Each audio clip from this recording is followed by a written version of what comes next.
Oromoonni guutummaa kutaalee Yuunaayitid Isteetsi irraa walitti dhufan har'a as Waashintan DC keessatti hiriira gaggeessaa jiru. Qindeessitoota hiriira kanaa keessaa tokko kan ta'an dargaggoo Kiyyaa Sanyii kaayyoo hiriira kanaa innaa ibsan.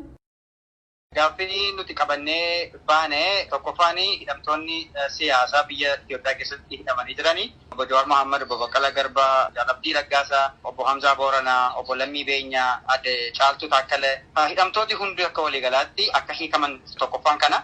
Lammaffaa filannoon bilisaa ta'ee biyyattii sana keessatti hatattamaan akka gaggeeffamu. Kan sadaffaa yeroo darbe hiriira mormii uummanni Oromoo gochaa ture irratti HR 128 Senate Florida ture.